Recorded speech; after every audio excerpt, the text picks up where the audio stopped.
Hello, Nephew community, and welcome to our July episode of the Hot Topics in Nephrology podcast featuring Mark Neumann.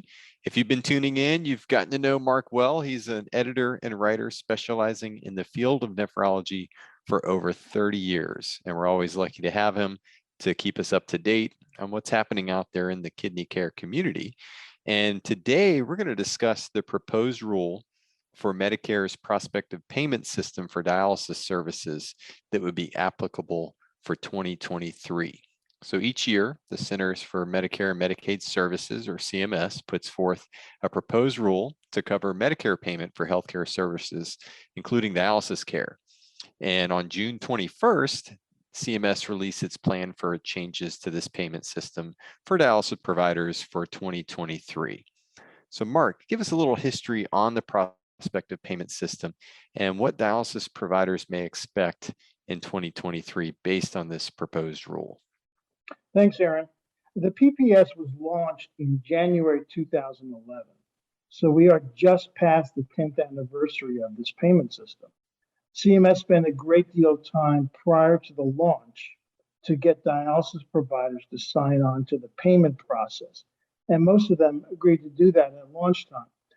You know, it's an interesting system because for many years, CMS and dialysis providers battled over how to pay for dialysis services. There were a number of different kinds of payment systems that CMS produced, and most of them just simply didn't work. So this is interesting and historic because for one system to be in place for 10 years and basically be acceptable by dialysis providers is noteworthy. So it was one of the largest changes in payment since 1983. And many saw it as an opportunity to increase home dialysis use because what the PPS does, it levels the payment for in-center as well as home dialysis. And in essence, what the PPS does is it bundles many of the items that Medicare used to pay for separately, including lab services, the dialysis treatment, and the kidney drugs, of course. And there are some exceptions for some of the lab services, and certainly also for drug payments. If a drug, for example, is an oral drug versus an injectable drug, there's a separate payment process for that. But for the most part, CMS's goal with the PPS is similar to how they pay for hospital service under a system called the Diagnostically Related Group, or DRG payment. Same idea, one lump sum to cover all the services in the hospital. And this is in essence a version of that, so that they're paying one lump sum for all the services provided to a dialysis patient. And, you know, notably for a payer, it's the best way to control costs so that you're not paying for individual items. And the dialysis provider community has adopted it, as we've mentioned, and has made it work over the last decade. Okay, thanks for that background. That's definitely helpful. So how does the actual proposed rule process work? Do the providers out there in the community, the dialysis organizations, did they get an opportunity to provide input? Yes, they do. And each year this is the same.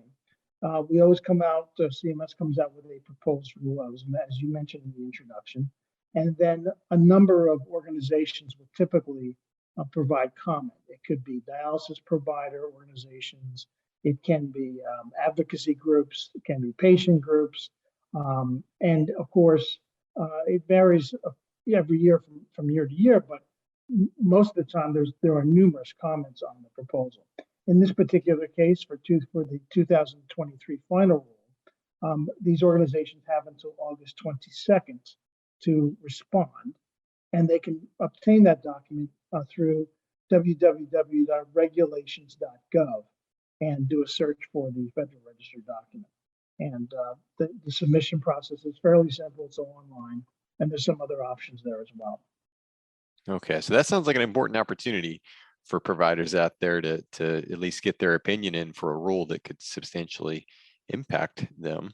So what are the proposed changes in this proposed rule for 2023 dialysis care? Yeah, so the proposed rule does two things.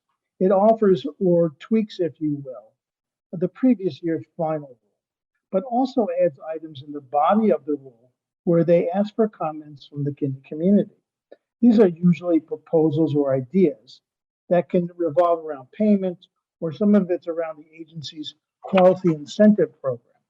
The quality incentive program, which has also been around for over a decade, gets updated each year as well, and this is usually part of the final rule. But the intent here of the proposed rule, in essence, is to fine tune the PPS and also look forward, the next 4 or 5 years, because everything, as we all know, regulations take time; they need approvals, and so what CMS is trying to do is to get some ideas and get some thoughts on some of the things that they're talking about, so that when it comes to fruition, people are aware of it. And it also makes, I think, the PPS a collaborative process. For many years, dialysis providers were, in essence, only seeing a final rule, and we're being told, here's what you're going to be paid. So what CMS has done over the years is opened this process up, make it more collaborative, no surprises type thing. So in this particular upcoming proposed rule, CMS is offering a couple of things. It's offering a 3.1% increase in payments to dialysis providers in 2023. That amounts to about a $6.19 increase in the current bundle payment rate for dialysis treatments. And the total new composite rate, in essence, would be $264.09. So that compares with a $5 increase that providers received last year. So that's an increase. If you think about it, it's $1.19, but if you multiply that over a number of treatments, of course, every day, every week, every month, every year, that does add up. And that payment is also the same for patients who are in outpatient centers for acute kidney injury. The difference, of course, as we know, is with AKI, many times there are more dialysis treatments that are needed. So where a typical patient in center is 3 times a week, if you have a patient with AKI, there may be multiple more treatments that are required. But in essence, CMS is leveling that playing field and saying, we'll pay the same amount no matter how many treatments are needed.